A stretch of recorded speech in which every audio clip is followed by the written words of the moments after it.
Olá, na aula de hoje nós vamos falar sobre uma das principais referências teóricas para se compreender a negociação e a própria mediação, que é o modelo desenvolvido pela Escola de Harvard.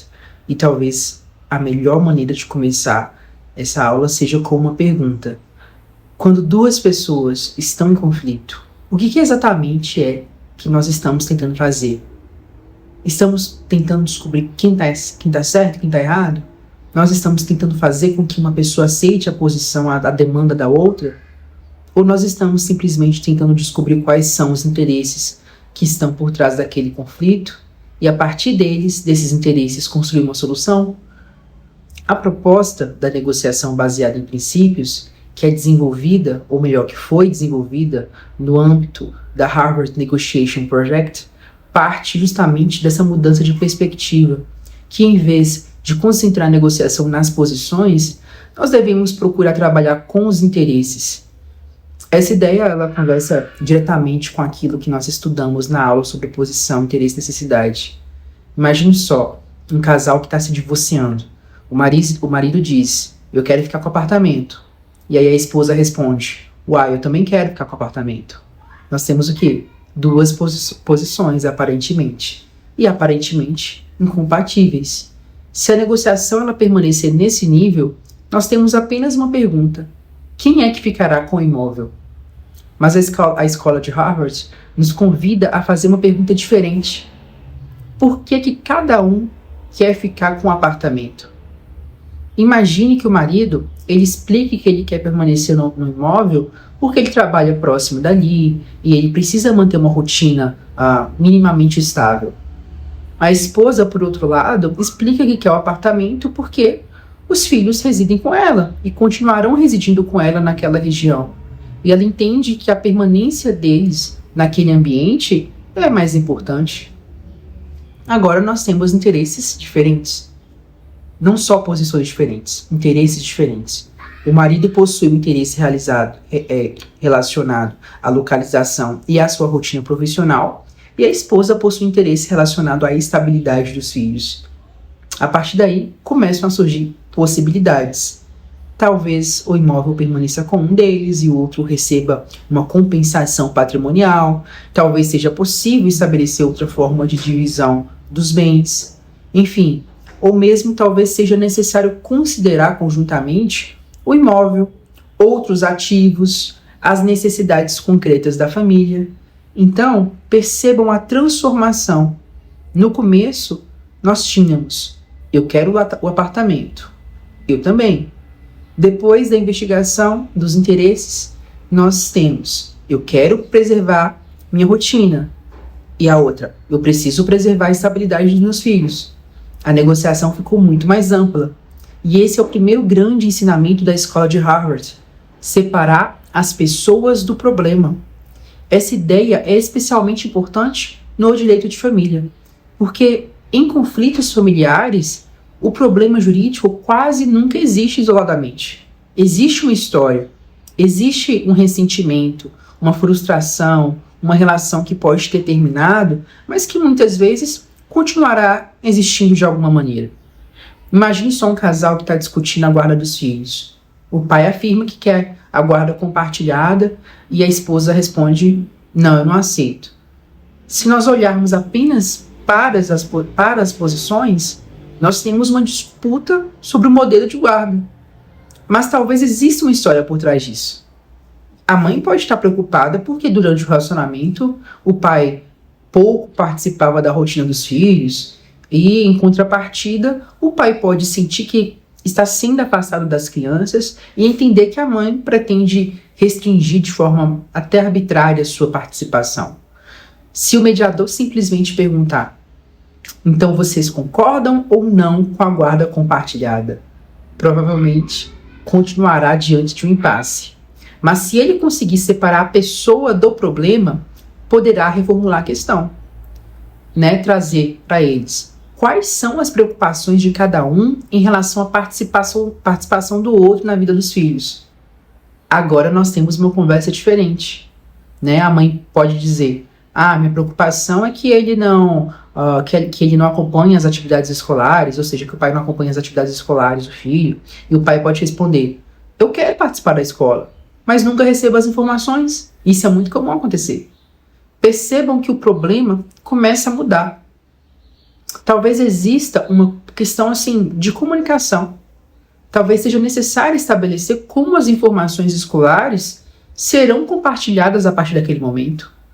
Talvez seja necessário definir responsabilidades concretas, seja necessário organizar horários, compromissos. Então a discussão ela deixa de ser simplesmente guarda compartilhada sim ou não e passa a ser como podemos estruturar a participação de ambos na vida dos filhos. Isso é uma negociação baseada em interesses. E aqui a gente chega ao segundo grande elemento do modelo de Harvard, que é concentrar-se nos interesses e não nas posições. Nós já vimos isso anteriormente, mas agora nós precisamos levar essa ideia para um outro patamar, ou melhor, para uma negociação real. Imagine outro conflito familiar, em que um casal está discutindo a pensão alimentícia, e a mãe ela pede 5 mil reais e o pai afirma que só paga 2 mil. Se a negociação for baseada exclusivamente em posições, temos 5 contra 2. 5 mil reais contra 2 mil reais. Matematicamente, é uma discussão assim, meramente matemática. E aí o mediador pode investigar quais despesas estão sendo consideradas para chegar aos 5 mil. E também, quais os elementos que fazem você entender que 2 mil vai ser um valor adequado possível. E aí a mãe apresenta as despesas escolares, transporte, alimentação, plano de saúde, as atividades da criança ou do adolescente. E o pai também apresenta suas rendas, outras obrigações que ele tem, as despesas necessárias. Agora nós não estamos mais discutindo 2 números isolados. Nós estamos discutindo as necessidades concretas da criança e a capacidade contributiva do responsável. Isso permite que as partes tenham uma visão mais completa do problema em si. E aqui existe uma observação jurídica importante. Negociar interesse não significa ignorar a legislação. No direito das famílias, existem direitos e deveres que não podem simplesmente ser afastados pela vontade das partes. A negociação, quando ela é baseada em interesses, ela funciona sempre dentro dos limites jurídicos. Ela ajuda a encontrar uma solução possível dentro daquilo que o direito permite. O terceiro elemento da escola de Harvard é criar opções de ganhos mútuos, o chamado sistema ganha-ganha. Esse talvez seja uma das ideias mais interessantes para a mediação. Em uma negociação tradicional, muitas vezes as pessoas imaginam que existe uma quantidade fixa de recursos, que se uma pessoa ganha mais, a outra necessariamente perde. Mas nem sempre é assim. Nem sempre precisa ser assim. Vamos voltar ao caso do divórcio. Imagine que o casal ele possui um apartamento, um veículo, possui investimentos. A posição inicial é: eu quero apartamento. O outro: eu também quero apartamento. Se ficarmos apenas no imóvel, nós temos uma disputa. Mas quando ampliamos a negociação, a gente percebe que existe um patrimônio inteiro a ser considerado. Talvez uma pessoa tenha maior interesse no imóvel, a outra tenha maior interesse nos investimentos. Uma pode ficar com apartamento e a outra com determinados ativos, desde que a divisão global permaneça, desde que a divisão global permaneça juridicamente adequada e, claro, economicamente equilibrada. O ganho mútuo, ele não significa que todos receberão tudo o que querem, claro, mas significa procurar uma composição, um acordo que atenda da melhor maneira possível aos interesses relevantes e importantes de cada uma das partes. Agora vamos dar mais um exemplo em relação ao direito das famílias, em que 2 pais estão discutindo o período das férias escolares. O pai quer passar todo o mês de janeiro com os filhos e a mãe não aceita porque ela também deseja passar parte das férias com eles. Se trabalharmos apenas com as posições, o pai diz: quero janeiro inteiro. A mãe diz: não aceito, também quero janeiro inteiro. Mas nós podemos investigar o quê? Os interesses. Investigando os interesses, a gente descobre que o pai trabalha em um determinado período do ano e só consegue tirar férias em janeiro. A mãe, por sua vez, possui disponibilidade em uma parte específica do mês de janeiro e ela deseja viajar com os filhos. Agora nós podemos pensar em alternativas, em possibilidades. Uma parte das férias com cada genitor, divisão por períodos, uma viagem com um dos pais e o outro período com o outro, alternância em determinados anos. Enfim, a questão não é simplesmente decidir quem vence, é construir uma solução que maximize os interesses legítimos de ambos e principalmente que preserve o melhor interesse dos filhos. E isso nos leva ao quarto elemento dessa escola, que é utilizar critérios objetivos. Esse ponto é fundamental porque nem toda negociação ela pode ser resolvida simplesmente perguntando quem deseja mais determinada coisa. Imagine uma discussão sobre o valor de um imóvel no divórcio. O marido diz que o imóvel vale 300 mil reais e a esposa diz que vale 500 mil reais. Não adianta simplesmente perguntar qual dos dois vocês preferem, qual dos dois valores vocês preferem. Nós precisamos de critérios, avaliação imobiliária, valor de mercado, documentação, características do imóvel, eventuais dívidas que recaem sobre o imóvel. São esses elementos que permitem que a negociação saia do campo da vontade subjetiva e passe a utilizar parâmetros efetivamente objetivos. No dia de família, isso aparece o tempo todo. Valor de veículo, valor de empresa, divisão de patrimônio, despesa dos filhos, capacidade econômica, datas de convivência, cursos escolares, plano de saúde. Quanto mais objetiva for a questão, mais importante é utilizar critérios palpáveis, verificáveis. E existe ainda uma ideia muito importante no modelo de Harvard, que é a melhor alternativa ao acordo negociado, conhecida pela sigla BATNA. Essa ideia procura responder a uma pergunta muito simples, que é: o que acontece se não houver acordo? Se não houver acordo? Isso é fundamental porque ninguém devia aceitar um acordo simplesmente porque está diante de uma situação desconfortável, Então, você imagina uma pessoa que ela está discutindo a partilha de um imóvel e ela recebe uma proposta que ela considera muito ruim. E a outra parte diz, é pegar ou largar. A pergunta passa a ser: o que acontece se eu não aceitar? A pessoa pode continuar a discussão judicialmente, ela pode procurar uma avaliação, ela pode apresentar determinada pretensão em juízo, ou pode tentar outra solução consensual. Claro, pode ter outras alternativas juridicamente possíveis. Conhecer essas alternativas permite que a pessoa avalie racionalmente se aquele acordo é vantajoso realmente. E no direito das famílias, isso é especialmente importante. Imagine uma mãe que ela está negociando uma forma de convivência dos filhos. Ela não precisa aceitar uma proposta inadequada, simplesmente porque ela deseja encerrar rapidamente o problema, o conflito. É necessário compreender quais são as alternativas existentes caso não exista acordo. E o mesmo vale para o pai. A mediação ela não pode se transformar em um ambiente em que uma pessoa aceita algo apenas porque acredita que não vai conseguir algo melhor ou que não possui alternativa. Então, por isso, a autonomia de vontade ela acaba sendo tão importante. Agora vamos juntar tudo em um exemplo. Imagina um casal em processo de divórcio e eles possuem 3 conflitos principais: o apartamento, a guarda dos filhos e o valor da pensão. Sempre é isso, na praxe. O marido diz: quero ficar com o apartamento e pagar uma pensão menor. A esposa diz: quero ficar com o apartamento e receber uma pensão maior. Se ficarmos nas posições, nós temos um conflito enorme. Mas o mediador ele pode começar a separar as pessoas do problema. O casamento terminou, mas o problema agora precisa ser tratado de uma maneira objetiva. Depois, ele procura identificar os interesses daquele caso. O marido ele precisa de previsibilidade financeira. A esposa precisa garantir a estabilidade para os filhos. O marido ele quer continuar próximo das crianças.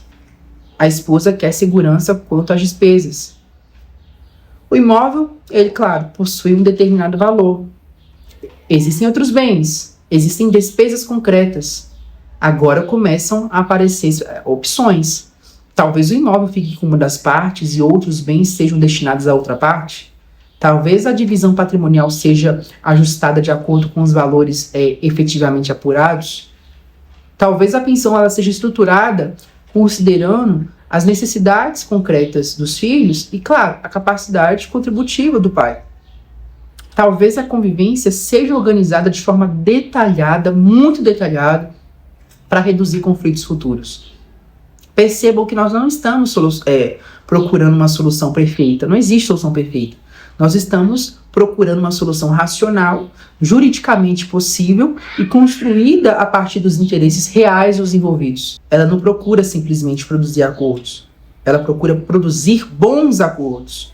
E um bom acordo, ele precisa considerar os interesses das partes, utilizar critérios objetivos, respeitar os limites jurídicos e ser melhor ou ao menos suficientemente adequado diante das alternativas que existem.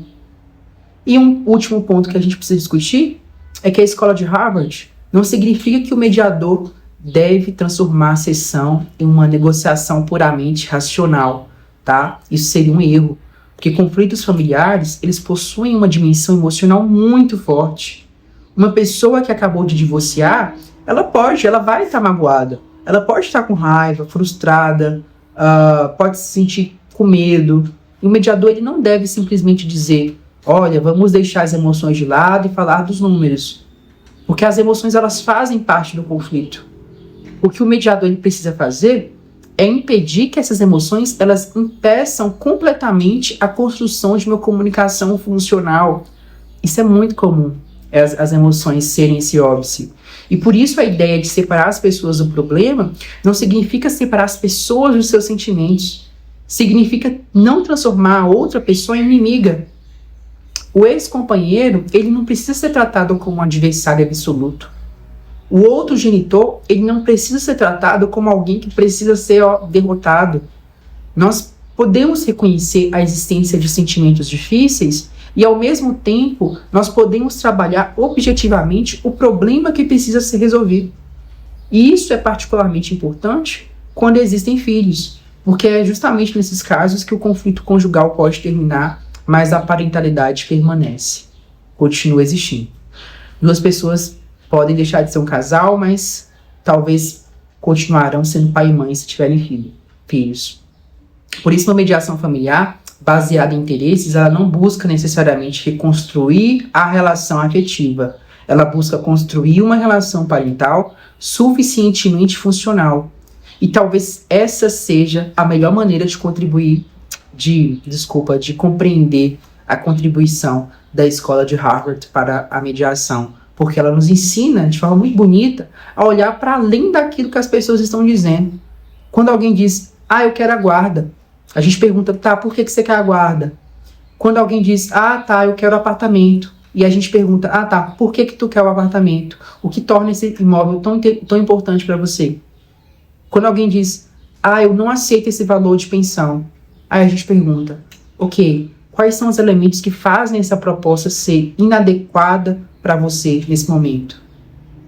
Quando alguém diz, eu não quero que ele veja as crianças, aí a gente pergunta, quais são as suas preocupações em relação à convivência?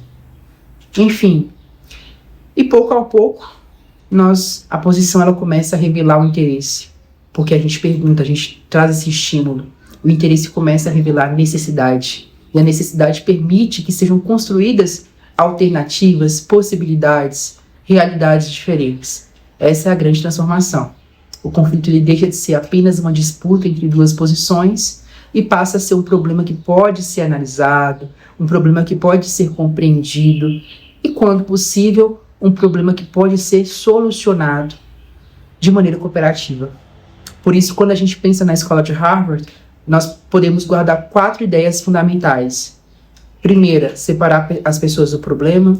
Segunda, concentrar nos interesses e não nas posições. Terceira, criar opções de ganhos mútuos, sistema ganha-ganha. E 4, utilizar critérios objetivos. Quando essas ideias são aplicadas com técnica, a mediação ela deixa de ser simplesmente o espaço para perguntar se existe acordo. Ela passa a ser um espaço para construir possibilidade, para que as partes sozinhas, né, construam um acordo.